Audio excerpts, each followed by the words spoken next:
러시아의 우크라이나 침공에 관련 300명 이상의 민간인 사망자가 나온 것으로 집계됐습니다. 공습 사이렌 소리도 지속되고 있습니다. 유엔 안전보장이사회가 자포리자 원전 공격을 비난하고 즉각적인 철수를 요구했습니다. 국제원자력기구도 빠른 현장 조사를 촉구했습니다. 북가주의 한 유치원에 SUV 차량이 돌진해 19명이 부상을 입었습니다. 퀸즈 검찰이 다량의 불법 총기를 판매한 조직을 적발했습니다. 한인도 범죄 조직에 포함된 것으로 확인됐습니다.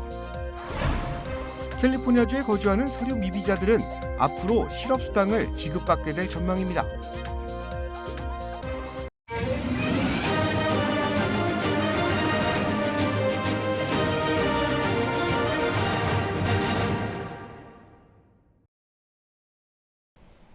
여러분 안녕하십니까? KBS 아메리카 뉴스입니다.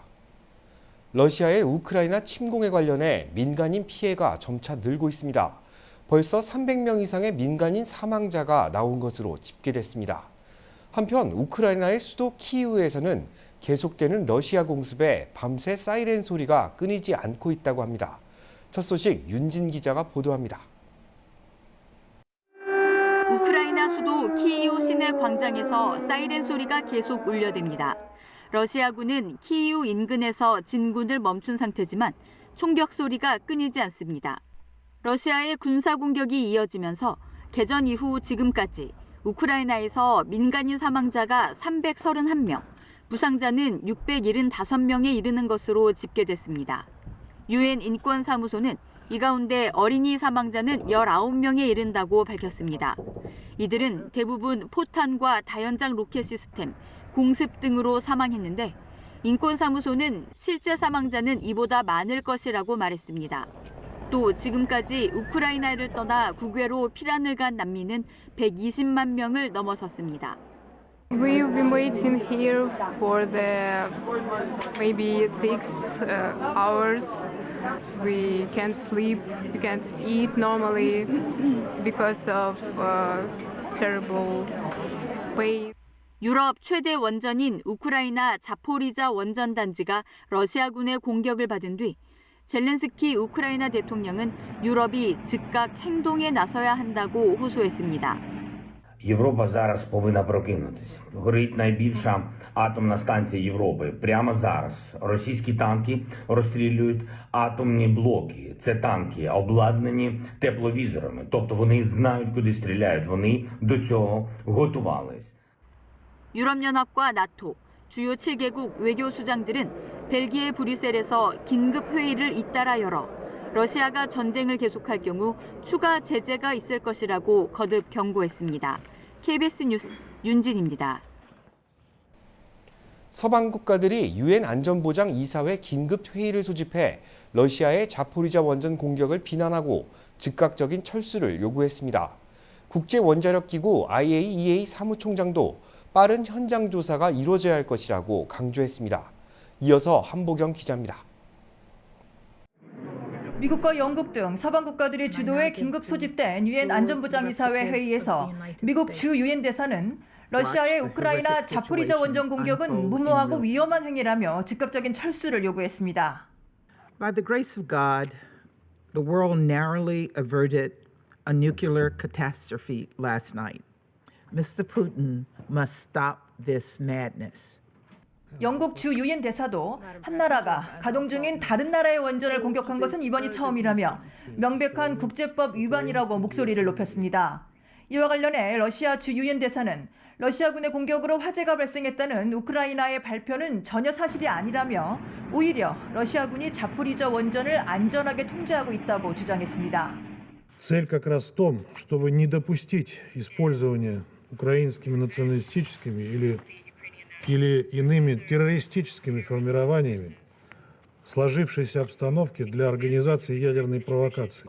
이에 대해 우크라이나 주 유엔 대사는 민간인 피해 방지를 위해 우크라이나 영공에 대한 비행 금지를 요구하고 나섰습니다. Urgent discussion on establishing a ban on all flights in the airspace of Ukraine should be a top priority for the Security Council. 안보리 회의에 화상으로 참여한 국제원자력기구 IAEA 사무총장은 원전은 현재 정상 가동 중인 것으로 파악되고는 있다고 했습니다. 그러면서 현장 조사를 위해 당장이라도 움직일 준비가 되어 있다며 러시아 측의 대답을 기다리고 있다고 했습니다. 뉴욕에서 KBS 뉴스 한보경입니다. 러시아군 포격으로 화재가 발생했던 자포리자 원전 건물이 원자로와 불과 450m 떨어져 있었다는 분석이 나왔습니다. 자칫 대형 원전 사고로 이어질 수 있었던 긴박했던 순간이었습니다. 뉴욕타임즈는 위성사진 분석 결과 화재가 발생한 건물과 원자로 간의 거리가 450m에 불과한 것으로 드러났다고 보도했습니다. 이처럼 원자로 주변에 러시아군 포격이 이어지면서 원자로 보호 구조물인 경락 건물이 일부 훼손되고 인근 건물에 불이 나는 등 대형 원전 사고로 이어질 수 있었다고 뉴욕타임즈는 분석했습니다. 전문가들은 원자로와 핵연료 외에도 폐연료봉이 보관된 수조 등도 위험한 시설이며 자칫 포탄이나 미사일에 맞게 되면 방사능 누출로 재난이 벌어질 수 있다고 경고했습니다. 이번 주말 러시아와 우크라이나의 3차 협상이 열릴 수 있다고 우크라이나 당국이 밝혔습니다. 하지만 러시아 푸틴 대통령은 요구가 이행된다는 조건에서만 협상할 것이라고 선을 그었습니다. 계속해서 김준호 기자가 보도합니다. 이번 주말 러시아와 우크라이나의 3차 협상이 열릴 수 있다고 우크라이나 측이 밝혔습니다. Третій етап може бути або завтра, або післязавтра. Ми очікуємо, ми ж в постійному контакті знаходимося. 양측은 지난 2차 협상에서 인도주의 통로 구축에 합의했습니다.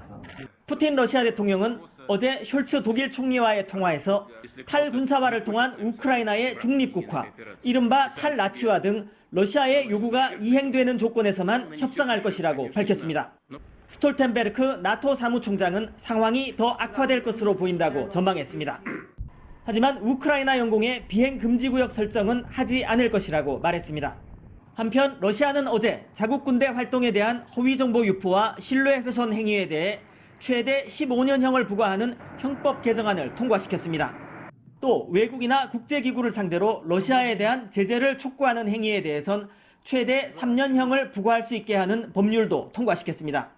영국 BBC 방송은 이번에 통과된 법안은 독립 저널리즘을 범죄화하는 것으로 보인다며 러시아에서 기자들과 직원들의 활동을 일시 중지시킬 수밖에 없다고 밝혔습니다.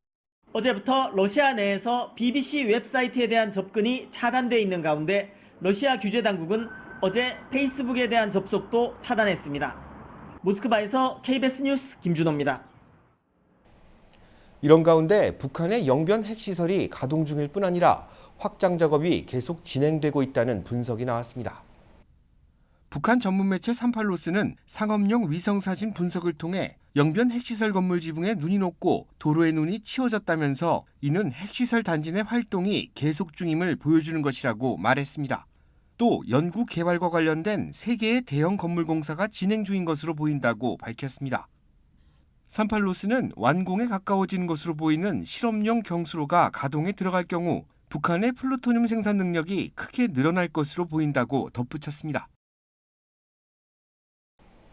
북가주의 한 유치원에 SUV 차량이 돌진해 직원과 어린이 등 19명이 부상을 입었습니다. 메릴랜드주에서는 아파트에서 폭발 사고가 발생해 14명의 부상자가 나왔습니다. 국내 사건 사고 소식 박시몬 기자가 취재했습니다. SUV 차량이 뚫고 들어간 어린이집입니다. 어제 오후 2시 30분쯤 세크라멘토에서 북쪽으로 150마일 떨어진 샤스타 카운티 앤더슨시에 있는 어린이집에 차량 한 대가 돌진했습니다. 이 사고로 어린이와 직원 등 19명이 부상을 입고 병원으로 옮겨졌습니다. When we arrived on scene, there were numerous children inside of the building, and some were trapped and injured. Our officers, along with several citizens, entered the building and were able to get all the children out of the building. At this time, they have all been transported to local area hospitals. 경찰은 SUV 차량의 운전자가 여성이며 약물이나 술에 취하지는 않았다고 밝혔습니다. 경찰은 이 운전자를 상대로 사고 원인을 조사 중입니다. 메릴랜드의 한 아파트가 폭발하면서 불이 나 14명이 부상을 입었습니다. 모두 병원에 입원했는데 이 가운데 3명은 심각한 상태로 알려졌습니다. 지역 소방당국은 해당 아파트 거주인들의 신원 파악에 총력을 기울이고 있습니다. Through a combined effort of fire investigators, state fire marshals, and Montgomery County police officials, all known residents of 2405 have been contacted and accounted for. All known residents of 2405 have been contacted and accounted for. 하지만 아직까지 거주민 외에 방문자가 있었는지는 조사 중이라고 전했습니다. 경찰은 낡은 아파트를 유지 보수하던 도중 사고가 난 것으로 보고 정확한 폭발 원인을 조사하고 있습니다. KBS 뉴스 박시몬입니다. 퀸즈 검찰이 다량의 불법 총기를 판매한 조직을 적발했습니다. 한인도 범죄 조직에 포함된 것으로 확인됐습니다. 관련 소식 제1사 뉴욕 KBTV 김은지 기자가 취재했습니다. 검찰은 지난 3일 기자회견을 통해 베이사이드, 플러싱에 거주하면서 다량의 불법 총기를 소유 및 판매한 혐의를 받고 있는 4인조 조직을 체포 및 기소했다고 밝혔습니다. 멜린다 캐츠 퀸즈 검사장은 기자회견에서 퀸즈 검찰과 뉴욕시경이 협력해 장기간 수사한 끝에 플러싱에 거주하는 35세 한인 정성우 씨를 포함 앤드류 장, 카이자오, 마이클 프랑켄펠트 등 불법 총기 소유 및 판매 혐의로 체포했다고 밝혔습니다. 이들의 주거지는 모두 플러싱 또는 베이사이드인 것으로 조사됐으며 정 씨와 함께 체포된 앤드류 장 씨도 한인인지 여부는 아직 확인되지 않고 있습니다. 검찰은 4명의 용의자가 지난 2일 퀸즈 형사법원에 기소됐으며 정 씨와 앤드류 장은 유죄 판결을 받거나 범죄 혐의를 인정하게 될 경우 최대 15년형, 카이자오와 마이클 프랑켄펠드는 최대 25년형에 처해질 수 있다고 설명했습니다. 검찰은 이들의 주거지를 조사한 결과 4명의 자택에서 총 33정의 총기를 포함해 각종 조립되지 않은 총기 부품들과 탄창 78개, 탄약 1만 발 이상, 방탄조끼 및 장비, 그리고 현금 5만 달러 이상 등을 압수했다고 밝혔습니다. 특히 압수된 총기 중 27정이 미등록 총기인 이른바 유령총으로 확인됐다고 덧붙였습니다. 한편 체포된 사람 모두 뉴욕시의 총기 소유 면허를 소지하지 않았다고 검찰은 밝혔습니다. KBTV 뉴스 김은지입니다. 오늘부터 LA시를 비롯한 LA 카운티 전역에서 마스크 착용 의무화가 해제됐습니다. 김경희 기자가 마스크를 벗은 첫날 한인타운의 분위기를 살펴봤습니다. LA 한인타운에서 마스크를 벗은 사람들은 코로나19가 끝난 것 같다고 말합니다. I think it's nice that we don't have masks anymore because you can breathe easily and you can see other people's faces, the smiles. 그러나 윌셔길을 걷는 사람들을 보면 마스크를 착용한 사람들이 더 많았습니다. LA시도 마스크 착용 의무화가 해제됐지만 코로나19가 불안한 사람들은 실외에서도 마스크 착용을 그대로 유지했습니다. 마스크를 착용한 사람들은 코로나19 위험이 완전히 사라지지 않았기 때문에 마스크를 좀 더 쓰겠다고 말했습니다. 이제 마스크를 벗고 생활한다는 거는 아직 이제 좀 불안하기 때문에 이제 계속 착용하는 것 같아요. 추세는 따라야 된다고 생각은 하진 않고 있습니다. LA 카운티 보건국은 상점, 술집, 음식점, 체육관 등 실내 시설에서의 마스크 착용 의무화를 해제했습니다. 한인타운의 업소들은 마스크 해제 소식과 함께 업소를 방문하는 고객도 늘어날 것으로 기대했습니다.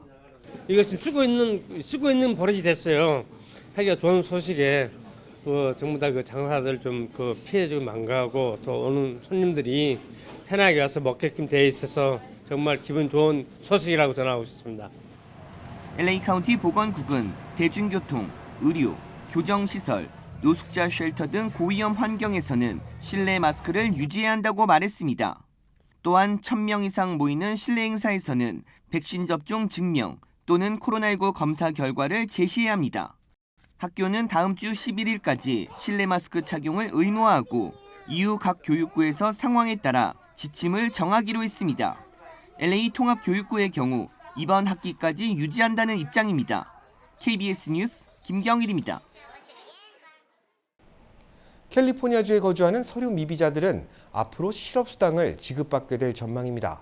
최대 20주에 걸쳐 매주 $300의 수당이 책정될 것으로 보입니다. 윤범수 기자입니다. 캘리포니아주 하원 법안 AB 2847 모두 $690만 예산을 투입해 서류 미비자들의 실업수당 지급을 위한 프로그램을 출범시키는 내용을 담았습니다. The Excluded Workers Pilot Program will rightfully provide unemployment benefits to workers who have earned them but are ineligible due to their documentation status. 한인타운을 관할하는 미구엘 산티아고 주 하원의원 등 다수의 민주당 하원의원들이 공동 발의한 만큼 법안의 통과는 사실상 확정적입니다. 프로그램은 법안이 통과되면 내년 1월 1일부터 2년 동안 한시적으로 운영됩니다. 지급 규모는 최대 20주에 걸쳐 매주 $300씩입니다. 캘리포니아 고용개발국이 아닌 별도의 프로그램 예산으로 지급되는 만큼 지급 기간과 비용 모두 시민권자 또는 영주권자와는 다릅니다. 하지만 투입되는 기금이 많지 않은 만큼 신청이 몰릴 경우 프로그램이 조기 종료될 수도 있습니다. 그렇다 해도 그동안 소외돼온 서류미비자들의 고용 안전망을 법적으로 보장한다는 점에서 이번 법안은 의미가 있습니다. 우리 한 10만 명 이상 되시는 한인분들, 서류미비자분들께서는 아주 좋은 소식인 것 같습니다. 팬데믹 때도 연방에서 지원하는 그런 보조금도 받을 수도 없었지 않습니까? 그런 차원에서 임시적이지만 실업수당을 받을 수 있다고 하는 것은 너무 환영할 만한 그런 소식인 것 같습니다. 미국 내에서 서류미비자 실업수당 지급은 이번이 처음은 아닙니다. 앞서 지난해 뉴욕주와 콜로라도주에서 유사한 프로그램이 시행됐는데 뉴욕주의 경우 신청이 몰리면서 기금이 2달 만에 소진되고 종료된 바 있습니다. KBS 뉴스 윤범수입니다. 한 주간 증권시장 상황을 돌아보고 다음 한 주를 전망하는 주간 증시 브리핑. 오늘 첫 시간을 갖습니다. 아티스캐피탈 김재환 대표 모시고 주간 증시 동향 알아봅니다. 안녕하세요. 네, 안녕하십니까. 네, 이번 한 주 주식시장 동향 좀 어땠습니까? 투자 심리는 움직이나 호재나 악재가 좀 있었다면 어떤 게 있을까요? 일단 이번 주 같은 경우는 이제 3일 떨어지고 이제 하루 오르고 하루 엇갈린 이번 주를 하락한 주로 마무리했습니다. 그렇게 되면은 이제 2주 만에 다시 3대 지수가 모두 하락한 주로 되돌아갔다는 얘기죠. 그리고 이제 다우존스 같은 경우는 특히 이제 유일하게 다우존스는 3대 지수들 중 유일하게 4주 연속 하락한 주로 마무리했습니다. 그리고 이제 이번에 기술주들과 더불어 금융주들의 하락세로 이번 주도 상당히 좀 두드러졌고요. 그리고 어떻게 보면 금융주들이 2020년 6월달 이후 1년 9개월 만에 최악의 주로 마무리한 주가 이번 주입니다. 그리고 지금 이제 호재나 악재 같은 걸 봤을 때는 투자 심리는 매일마다 우크라이나 사태와 예를 들어서 금리 인상에 대한 부담감이 투자 심리를 장악한다고 해도 과언이 아닐 만큼 그 두 가지 소식 때문에 투자 심리는 요동을 치고 있는 거고, 한마디로 장의 변동성 같은 경우는 거의 최고조에 달했다 볼 수 있는 거죠. 그래서 이번 주 어떻게 보면 다우존스와 S&P 500은 지난주 대비 1.3%를 떨어졌고, 내스닥 같은 경우는 2.8%를 하락했으니까 거의 폭락한 거로 볼 수 있는 거죠. 그렇다면 그 현재 주식 시장은 최고치 대비 어느 정도 폭락을 했다고 볼 수 있을까요? 지난 2월 24일 날에 목요일 날에 그러니까 3대 지수가 나란히 11개월 최저치까지 무너졌는데, 그때로 비교했을 때는 예를 들어서 내스닥 같은 경우는 작년 11월 22일 사상 최고치에서 22%까지 폭락한 지점에 이제 도달했었고, 다우존스와 S&P 500 같은 경우는 각각 14%, 12% 정도까지 폭락했다가 반등을 했는데, 이번 주 또 다시 또 그 레벨까지 거의 또 비슷하게 또 떨어진 거죠. 다음 주에도 이제 발표되는 경제 지표, 저희가 주목해야 될 만한 점들이 있을까요?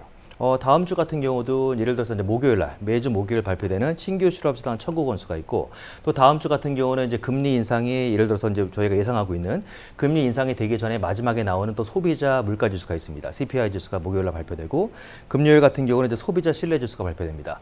그렇지만 이런 것들도 경제 지표가 당연히 투자 심리 영향을 주는 거지만, 최근 들어서는 거의 아까 말씀드린 것처럼 우크라이나 사태와 금리 인상, 이 두 가지가 때문에 이 투자 심리가 상당히 요동치는 거를 반복하고 있으니까 다음 주도 아마 거의 비슷한 식으로 갈 것 같습니다. 네, 다다음 주에 금리 인상이 예고되고 있고, 지금 이제 바이든 행정부 자체는 물가를 잡겠다, 이게 최우선 국정 과제다 이렇게 나오고 있습니다.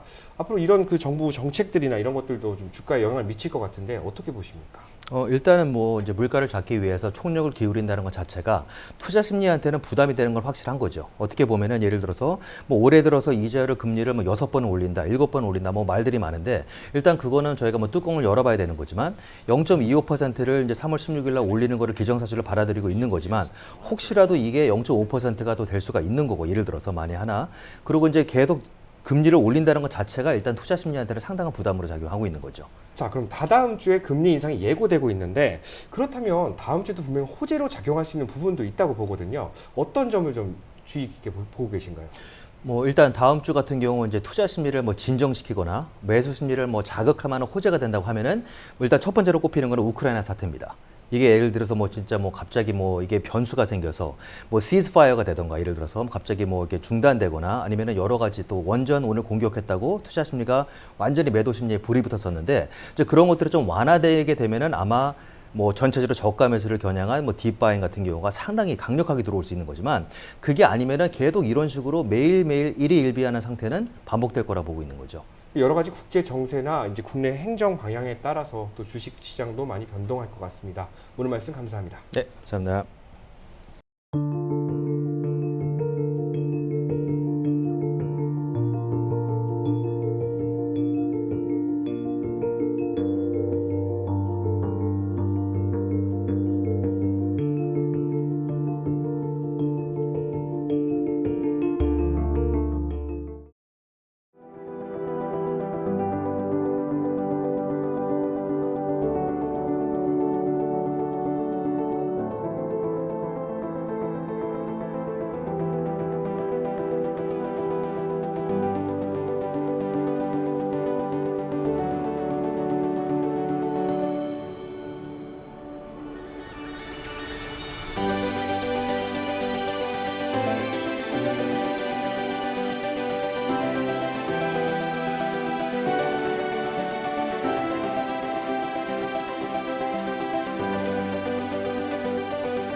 KBS 아메리카 뉴스 마칩니다. 편안한 주말 되시기 바랍니다.